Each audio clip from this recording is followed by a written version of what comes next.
예전에는 가공할 수 없었던 데이터들, 그런 것들을 이제 분석할 수 있는 기술이 생겼어요. 또 아니면 새로운 기회를 얻기 위해선 반드시 우리가 이 빅데이터라는 것을 알고 활용해야 된다는 것이, 기술이 대체할 수 없는 인간이 마지막까지 할 수 있는 직업으로 꼽히느냐라고 했었을 때, 우리의 감성을 다루는 직업은 로봇이 그렇게 끝까지 쉽게 대체하지는 못할 것이다라고 얘기를 합니다. 아마 여러분들이 미래에 어떤 직업을 선택하더라도 빅데이터는 그 분야에 대해서 해답을 줄 수 있다, 이렇게 생각해 주시면 좋겠습니다.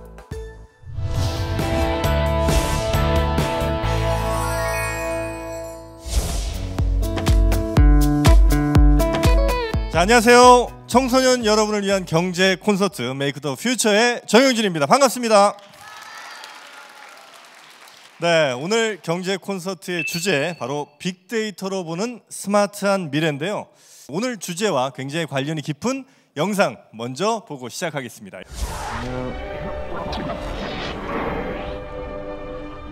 So we've got a third party wearing sunglasses just out the window. You're not gonna kill me. 이 영화에서 보면요, 굉장히 감명 깊은 혹은 뭐 굉장히 관심 있는 신기한 장면들이 몇 개 나오죠.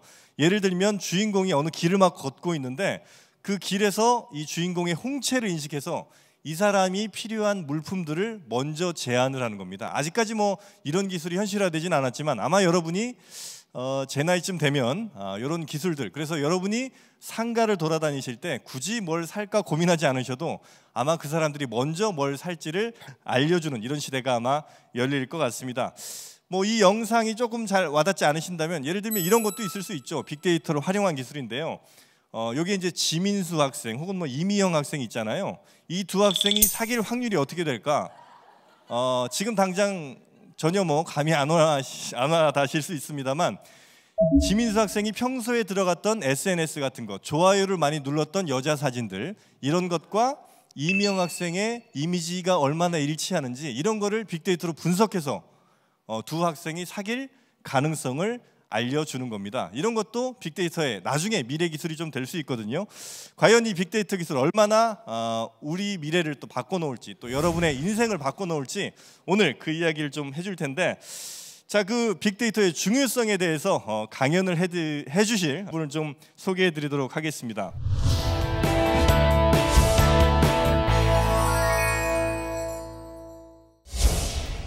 네, 반갑습니다. 방금 소개받은 KDI 박정호 연구원입니다. 제천고등학교, 제천디지털고등학교까지 오는 길이 너무 요즘은 풍경이 좋아서 아주 즐겁게 왔고요. 그다음에 여기 계신 분들에게 가장 미래 사회의 큰 화두가 될 빅데이터를 바탕으로 큰 돈을 벌거나 크게 유명해지거나 아니면 큰 명성을 얻을 수 있는데도 빅데이터가 이렇게 활용될 수 있구나라는 시사점을 알려드리기 위해 왔어요. 자, 그러면 제 강의 주제부터 설명을 드릴게요. 빅데이터는 우리의 경제활동과 직업에 어떠한 영향을 미칠까? 요즘 뭐 돈 잘 벌고 싶은 사람 다죠. 사실 누가 돈 얻고 싶겠어요, 그죠? 근데 이 돈을 잘 벌거나 돈을 잘 쓰거나 할 때도 빅데이터는 굉장히 유용한 정보를 주고요. 더욱더 여기 계신 우리 고등학교 학생 여러분들에게 중요한 것은 내 미래의 직업을 어느 걸로 선택하느냐, 또는 어떻게 진로를 결정해야 되느냐 할 때 우리가 반드시 염두에 두어야 하고 우리가 반드시 알고 있어야 될 내용이 바로 빅데이터예요. 그래서 이 두 가지를 오늘 말씀드리기 위해 찾아왔다, 이렇게 보시면 됩니다. 한 2, 3년 전에 서울대 공대 교수님들하고 카이스트 공대 교수님들이 모여가지고 우리 한국의 미래를 계속 발전시키기 위해서 꼭 필요한 10대 기술은 무엇일까에 대해서 이 두 학교의 석학들이 아주 면밀하게 조사를 한 적이 있어요. 네, 정말 뭐 당대 최고의 석학들이 모여서 우리나라 미래를 앞으로 개척하는데 반드시 우리가 발굴하고 연구해야 될 그 기술은 무엇일까 했는데요. 그 결과 이러한 기술들이 선정이 됐어요. 그 중에서 1등이 바로 빅데이터예요.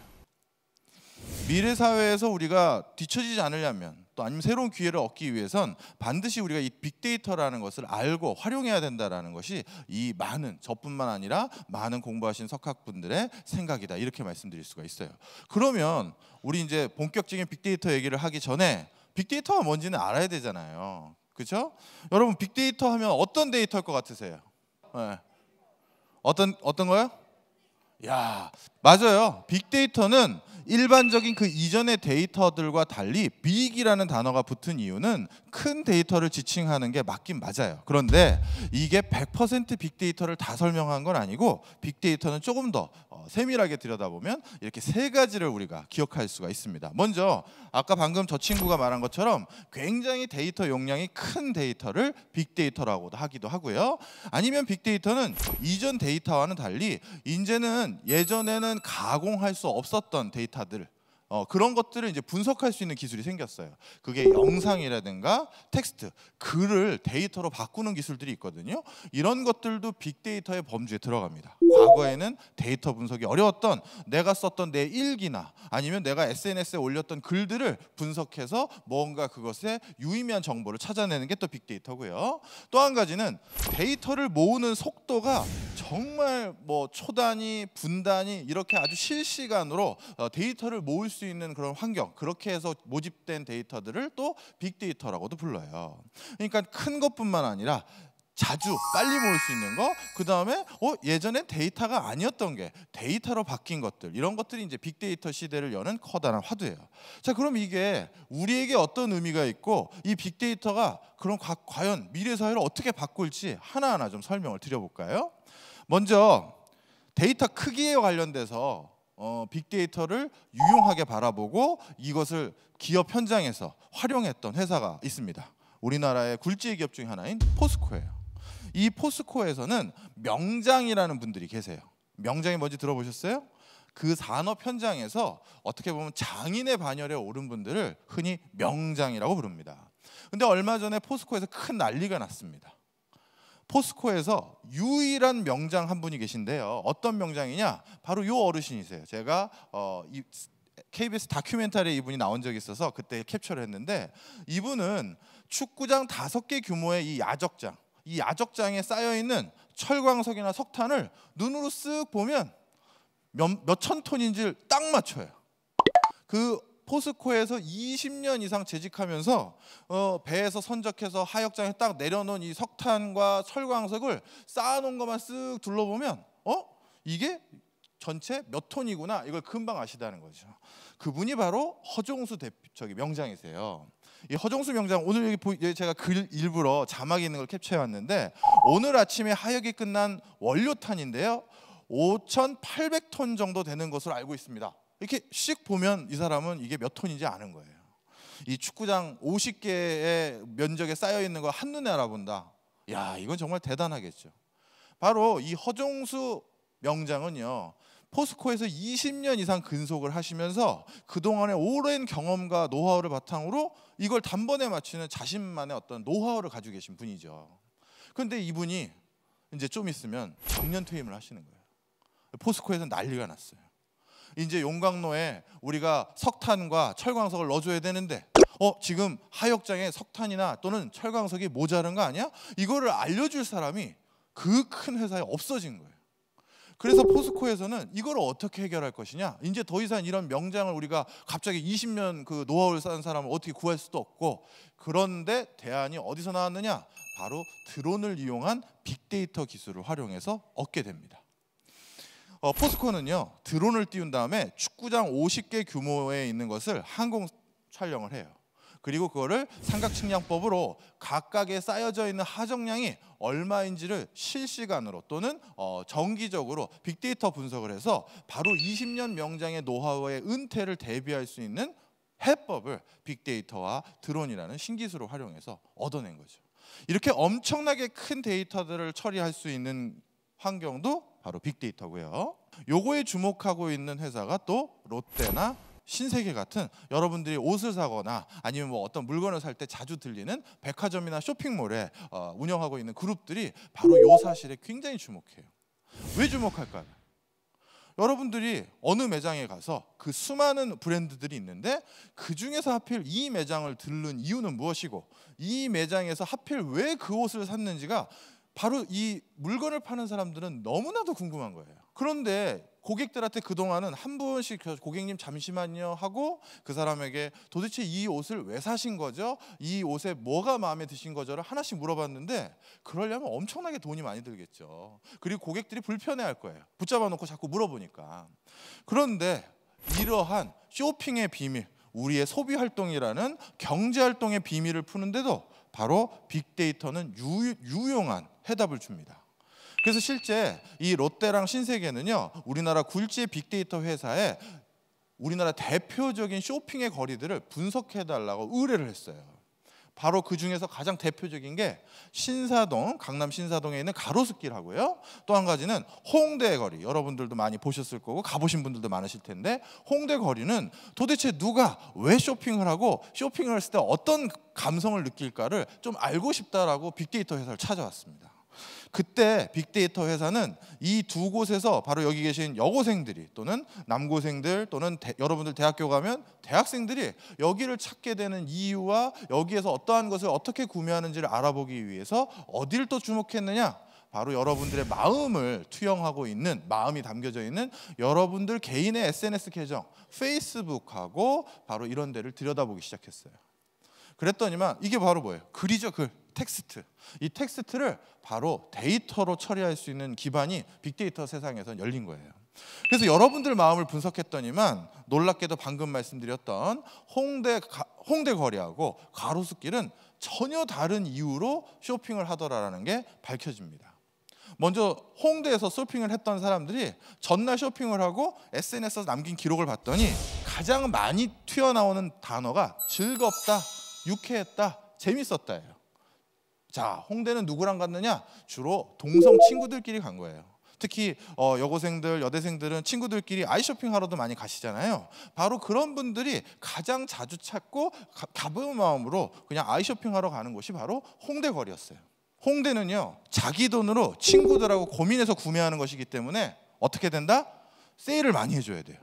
내 돈으로 물건 사게 하려면 어떻게 해야 돼요? 깎아줘야 되잖아요. 또는 경품도 많이 줘야겠죠.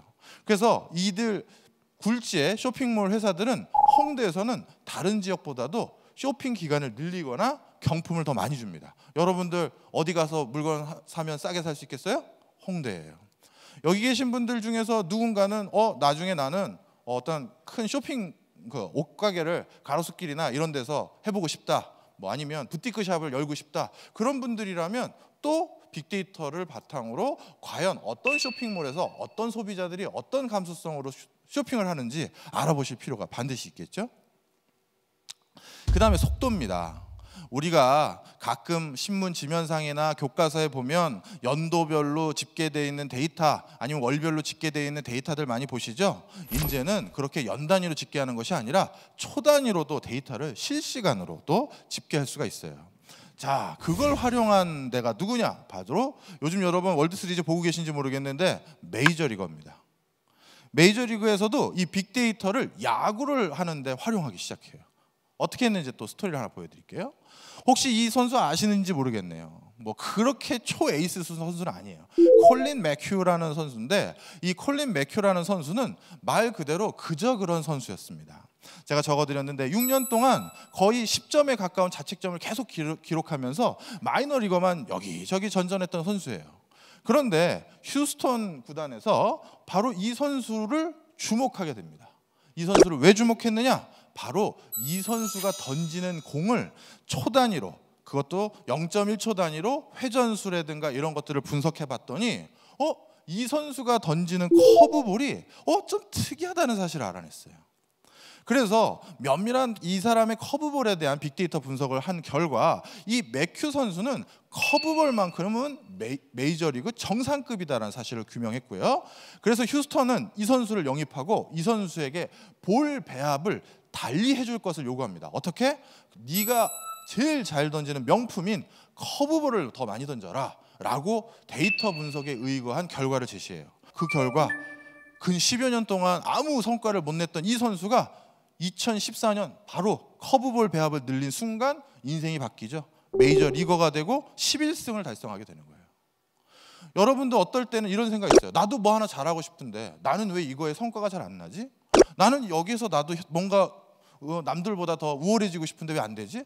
그럴 때도 그것에 대한 원인을 누가 알려줄 수도 있다? 빅데이터가 알려줄 수도 있는 거예요. 인생이 바뀌는 거죠. 자, 그러면 이제 빅데이터가 어떤 건지 우리 배웠단 말이에요. 그럼 이 빅데이터를 통해서 우리 진로는 어떻게 생각해야 되는지 그 얘기를 좀 해야겠죠. 사실 지금 많은 우리 기성세대 또 저를 포함해서 많은 분들은 어떤 취업을 했다 하더라도 그 회사가 언제까지 계속 있을지, 앞으로 내가 계속 이 일자리를 할 수 있는 건지에 대해서 불안함이 점점 많아지고 있습니다. 그래서 어떤 그 국제기구에서는요, 아시아에서는 앞으로 20년간 한 1억 3,700만 명의 일자리가 곧 없어질 거라고 진단하기도 했고요. 스위스 다보스 포럼이라는 세계적인 석학들이 모인 회의에서는요, 앞으로 선진국에서는 700만 개 가까운 일자리가 곧 사라질 거다, 이런 얘기를 해요. 자, 그러면 이런 위기에 우리는 뒤로 물러나거나 좌절만 할 수는 없잖아요. 그죠? 어떻게 대응해야 되느냐? 자, 무조건 이렇게 우울한 것에 대한 속단은 금물입니다. 어떤 직업이 이 로봇을 대체하지 못하는 인간이 마지막까지 할 수 있는 직업, 아니면 기술이 대체할 수 없는 인간이 마지막까지 할 수 있는 직업으로 꼽히느냐라고 했었을 때, 많은 미래학자들은 우리의 감성을 다루는 직업은 로봇이 그렇게 끝까지 쉽게 대체하지는 못할 것이다라고 얘기를 합니다. 바로 5명의 전문가들이 로봇과 대결을 시켜서 실제 우리 인류가 이겼던, 알파고 같이 바둑하고 두개를 썼을 때 우리 졌잖아요. 그런데 로봇하고 대결했을 때 우리가 이겼던 그런 직업군을 꼽았더니 바로 이런 것들을 꼽았어요. 그 중에 하나가 마케팅 전문가, 주식 매매가예요. 물론 주식도 데이터나 어떤 정보를 기반으로 하기도 하지만 때로는 동물적인 육감으로 투자를 하기도 하거든요. 이런 거는 로봇이 할 수가 없거든요. 우리가 인간만 가지고 있는 육감이라는 게 작용하는 거죠. 이런 직업을 미래에서는 추천드리더라고요. 그 다음에 요즘 유행이죠. 셰프, 요리사요. 그것도 그렇습니다. 요리사라는 것도, 아니 일본에서는 벌써 초밥을 로봇이 만들던데요? 그렇지 않더라는 거죠. 왜냐? 저도 자주 가는 초밥집이 있는데 그때 그 주방장님이, 저는 겨자를 조금 더 많이 넣는 걸 좋아해요. 제 성격이나 제 스타일을 아니까 겨자는 조금 더 많이 넣어주시고, 저는 또 고깃살을 약간 두툼하게 썰어 주시는 걸 더 좋아하거든요. 그러니까 고깃살을 조금 더 두툼하게 썰어줘요. 바로 고객의 입맛과 취향에 따라서 요리의 레시피를 그때그때 바꿀 수 있는 거는 로봇이 할 수 있는 게 아니거든요. 그래서 이것도 미래 기술에서 우리가 인류가 아직까지 로봇한테 확실히 이길 수 있는 분야다, 이렇게 생각하고 있는 거죠. 그 다음에 규격 통일이 어려운 직업들이 있죠. 뭐 소믈리에라든가 이런 것들이나, 또는 아주 미묘한 힘 조절, 아직 이건 우리 로봇이 우리를 못 당하거든요. 도예가라든가 아주 우리의 섬세한 손끝이 필요한 것들, 이런 것들이 아직까지는 우리가 이길 수 있는 분야고요. 그 다음에 오늘은 이 마지막을 화두로 던지고 가려고 해요. 바로 드라마 작가. 저도 요즘은 질투의 화신 너무 재밌게 보고 있는데, 그런 드라마 작가라든가 아니면 또는 영화 감독, 우리나라도 언젠가 이제 어벤져스의 감독 같은 게 나올 필요가 있잖아요. 그죠?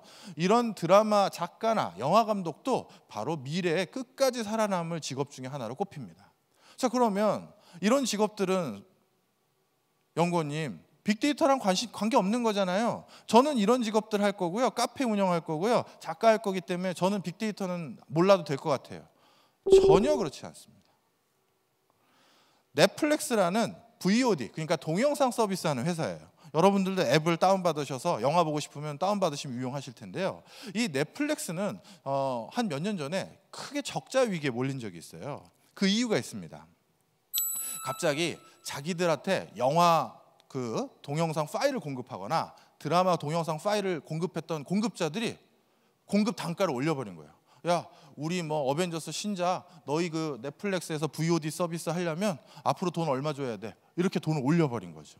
그랬더니 넷플릭스는 우리는 영화를 직접 만들지도 않고 드라마를 직접 만들지도 않는데 큰일 났다, 그렇게 끌려만 다녀야 되느냐, 이런 이제 위기 상황에 놓인 거죠. 그럴 때 바로 넷플릭스도 빅데이터를 이용을 했어요. 어떻게 했느냐? 직접 그러면 우리가 이제 드라마를 만들 수밖에 없겠구나, 어떤 것들은. 그래서 우리 자체 컨텐츠를 만들어서 올려야겠다 생각을 합니다. 그런데 어느 드라마를 만들지 그 완전히 내 순수한 감으로만 할 수는 없잖아요. 그리고 누구를 주연으로 하고 누구에게 감독을 맡겨야 될지, 이것도 그냥 뭐 투자하는 사람들, 이 넷플릭스 사장이 내가 좋아하는 배우 올린다? 그거 큰일 날 일이죠. 드라마 한 편 제작하는 게 얼마나 많은 돈이 들어요. 그죠? 그래서 이 사람들은 어떤 드라마를 제작할지, 어떤 사람을 감독으로 할지, 또는 어떤 사람을 우리가 주연 배우로 할지를 전부 빅데이터에 의해서 결정을 했어요. 그래서 어떻게 했느냐? 넷플릭스의 이용자들이 제일 많이 봤던 이전의 동영상 콘텐츠가 뭔지를 엄청나게 분석을 해요. 여기는 3개월 동안 동영상 조회 건수가 20억 개가 넘고요. 하루 동안 동영상을 재생한 건수는 3천만 개가 됩니다. 정말 빅데이터예요. 그걸 다 전부 조사를 했더니만 어떻게 됐느냐? 우리 넷플릭스 이용자들은 BBC, 영국 BBC 드라마 중에서 하우스 오브 카드라는 드라마를 되게 좋아하는구나를 사실을 알아요. 그래서 그 드라마를 미국 버전으로 다시 제작하자라는 결론을 이르렀고요. 그 다음에 그 드라마를 제작하는데 그 드라마 감독하고 배우는 누구를 할까? 그래서 다시 빅데이터를 조사해 봤더니 하우스 오브 카드라는 그 드라마를 즐겨 봤던 사람들은 반드시 또 케빈 스페이시 드라마 영화를 많이 봤다라는 사실을 알게 됐고요. 또 데이빗 핀처 감독의 영화를 많이 봤다라는 사실을 알게 됩니다. 그래서 그렇다면 소비자들이 좋아하는 감독과 소비자들이 좋아하는 배우를 가지고 그 드라마를 다시 만들면 좋겠구나 해서 만들어진 게 바로 이 하우스 오브 카드예요. 바로 이렇게 드라마 하나를 우리가 만들 때도 얼마나 감성적인 분야예요. 그럼에도 불구하고 빅데이터는 이렇게 처음부터 끝까지 활용되고 있다는 사실을 꼭 기억하셨으면 좋겠고요. 아마 여러분들이 미래에 어떤 직업을 선택하더라도 빅데이터는 그 분야에 대해서 해답을 줄 수 있다, 이렇게 생각해 주시면 좋겠습니다. 제 강의는 여기까지입니다. 감사합니다.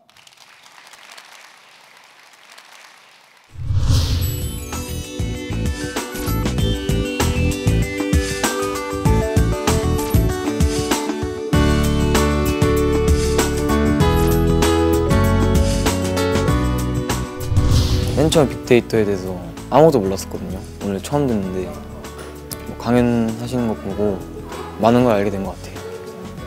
막 옛날에는 경제 같은 거 무거운 이미지였고 막 좀 어려운 거였는데 이번에 좀 이거 경제 콘서트 하게 되면서 막 좀 쉬운 이미지고 좀 그렇게 어렵지 않다는 걸 받았어요.